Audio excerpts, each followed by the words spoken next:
আসলে কবিগুরুর এই লাইনগুলো, এই কথাগুলো, এগুলো তো শুধুমাত্র একটি মুহূর্তের বা একটি দিনের কথা নয়, আমাদের প্রতিদিনের যাপনের কথা, প্রতিদিনের পথ চলার কথা, প্রতিদিনের বেঁচে থাকার কথা। এবং আমরা যখন ছোট থেকে একটু একটু করে বড় হয়েছি, এবং আজকে আমার ফুল বিভাগের অনেক ছোট ছোট ছাত্রছাত্রীরাই আবৃত্তি পরিবেশন করেছে, ওদের মতো বয়সে শান্তিনিকেতনে মঞ্চে দাঁড়িয়ে কবিতা বলতে পারা, এ তো সত্যি বিশাল বড় একটা প্রাপ্তির বিষয়। তো এবারের যে লাইনগুলি বলবো, অবশ্যই কবিগুরুর শিশুর সেই লাইনগুলো আপনাদের হয়তো অনেকেরই জানা। এবারের নিবেদনটি মূলত আমার ছোট ছোট ছাত্রছাত্রীদের জন্য। খোকা মাকে সুধাই ডেকে, এলেন আমি কোথা থেকে, কোনখানে তুই কুড়িয়ে পেলি আমারে? মা শুনে কয় হেসে কেঁদে, খোকারে তার বুকে বেঁধে।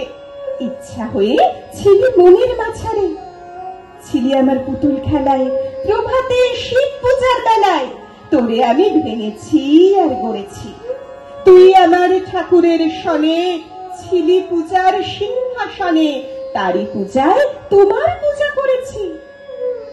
আমার চিরকালের আশায়, আমার সকল ভালোবাসায়, আমার মায়ের দিদি মায়ের পরাণী, পুরানো এই মোদের ঘরে গৃহদেবীর কোলের পরে কতকাল যে লুকিয়েছিলি কে জানে।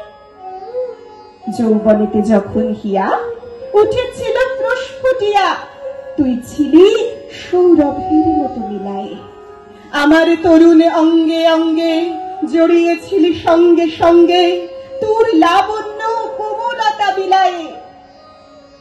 সব দেবতার আদরের ধন, নিত্যকালের তুই পুরাতন, তুই প্রভাতের আলোর সমবয়সী, তুই জগতের স্বপ্ন হতে এসেছিস আনন্দ স্রোতে, নূতন হয়ে আমার বুকে বিলসী।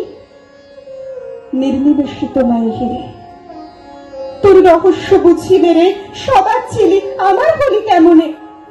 ওই দেহে এই দেহ চুমি, মায়ের খোকা হয়ে তুমি মধুর হেসে দেখা দিলে ভুবনে। হারাই হারাই ভয় গোতাই, বুকে চেপে রাখতে যে চাই, কেঁদে মরি একটু সরে দাঁড়ালে। জানি নে কোন মায়ায় ফেদে বিশ্বের ধন রাখবো বেঁধে, আমার ক্ষীণ বাহু দুটির আড়ালে।